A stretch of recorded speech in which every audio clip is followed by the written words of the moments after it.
भर्ती की डीवीपीएसटी की मेरिट लिस्ट आ चुकी है। नवंबर के तीसरे महीने में डॉक्यूमेंट वेरिफिकेशन, नवंबर का तो तीसरा सप्ताह है ही, दिसंबर के तीसरे सप्ताह में डॉक्यूमेंट वेरिफिकेशन और जनवरी 2025 के तीसरे सप्ताह में आपकी रनिंग प्रस्तावित है। तो आप सभी लोगों को, जितने का भी 1,74,000 स्टूडेंट है जिनका डीवीपीएसटी में हुआ है, उन सभी को अपनी हाइट क्या है, रनिंग की रिक्वायर मतलब कितनी है, वो सब कुछ का आइडिया होगा पहले से। फिर भी मैं एक बार आपको बताना चाहूंगा कि देखिए, यदि आप पुरुष कैंडिडेट हैं और यदि आप जनरल कैटेगरी से या ओबीसी से या एससी कैटेगरी से, तो पुरुष कैंडिडेट की हाइट होनी चाहिए 168 सेंटीमीटर। यदि पुरुष कैंडिडेट एसटी कैटेगरी से, शेड्यूल ट्राइब, तो हाइट होनी चाहिए 160 सेंटीमीटर। तो ये तो हाइट का क्राइटेरिया है। यदि आप ईडब्ल्यूएस हैं, जनरल कैंडिडेट हैं, ओबीसी कैंडिडेट हैं, शेड्यूल कास्ट कैंडिडेट हैं या किसी अन्य राज्य के कैंडिडेट हैं, तो भी आपकी हाइट कितनी होनी चाहिए? 168 सेंटीमीटर कम से कम न्यूनतम। किसी की एग्जैक्ट 168 है तो भी कोई दिक्कत नहीं है। बहुत से लोग आपको कहते हैं कि 169 मापते हैं, बिल्कुल नहीं, 168 होनी चाहिए, उससे कुछ भी कम नहीं। यदि आप महिला कैंडिडेट है, जनरल हैं, ईडब्ल्यूएस हैं, ओबीसी है, शेड्यूल कास्ट है, अन्य राज्य की महिलाएं, तो आपकी हाइट न्यूनतम मिनिमम कम से कम 152 सेंटीमीटर। यदि आप एसटी महिला हैं, उत्तर प्रदेश की निवासी, 147 सेंटीमीटर कम से कम हाइट। जो पुरुष कैंडिडेट होते हैं उनकी चेस्ट का मापन भी होता है बिना फुलाव के 79 सेंटीमीटर, 79 सेंटीमीटर, कम से कम 5 सेंटीमीटर का फुलाव आना चाहिए, मतलब कम से कम फुलाने के बाद में 84 सेंटीमीटर हो जाना चाहिए। यदि पुरुष एसटी कैंडिडेट है तो बिना फुलाव के 77, फुलाव के साथ कम से कम 5 सेंटीमीटर का फुलाव। जो महिला कैंडिडेट है उनके लिए वेट भी मापा जाता है। पुरुष कैंडिडेट के लिए मिनिमम वेट नहीं चाहिए होता है, लेकिन जो महिला कैंडिडेट है उनके लिए कम से कम 40 किलो वजन एट दी, जब आपकी डीवीपीएसटी होती है उस समय आपका होना चाहिए। अब रनिंग की बात करें तो जो पुरुष कैंडिडेट है किसी भी कैटेगरी के, SC, ST, OBC, EWS, general, Uttar Pradesh के, दूसरे राज्यों के, यदि आप पुरुष कैंडिडेट है तो 4800 मीटर, 400 मीटर के 12 गोले होंगे, 400 मीटर के 12 चक्कर होंगे। ठीक है भैया, 400 मीटर के कितने चक्कर होंगे? 12 चक्कर, 12 चौक 4800 मीटर, मतलब 5 किलोमीटर में 200 मीटर कम। यह आपको 25 मिनट में मारनी होगी। 25 मिनट के अंदर, 25 मिनट 1 सेकंड भी नहीं होनी चाहिए। यदि आप महिला कैंडिडेट हैं तो वही 400 मीटर के आपको 6 चक्कर मारने होंगे। चक्कर में दौड़ होती है पुलिस लाइन में, मतलब 2400 मीटर कह सकते हो, किलोमीटर में 2.4 किलोमीटर, 2.5 किलोमीटर से 100 मीटर कम।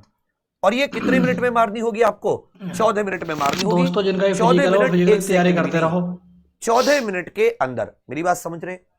अब बहुत सी ऐसे कैंडिडेट टाइट होगी थोड़ी सी, महिला कैंडिडेट जो प्रेग्नेंट है, गर्भवती महिलाएं हैं, वो पूछती है कि भैया क्या हमें फिजिकल में छूट मिलती है या हमें रनिंग के लिए बाद में टाइम मिल सकता है?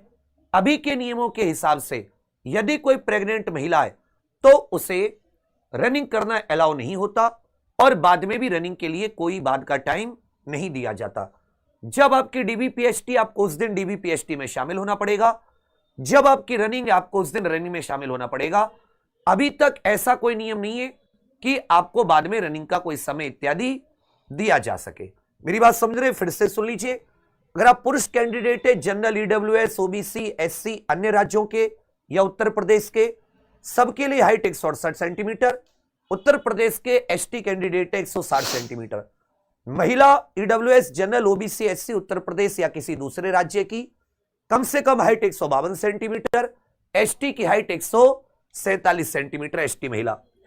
पुरुष कैंडिडेट के चेस्ट का मेजरमेंट होता है बिना फुलाव के 79, कम से कम 5 सेंटीमीटर का फुलाव।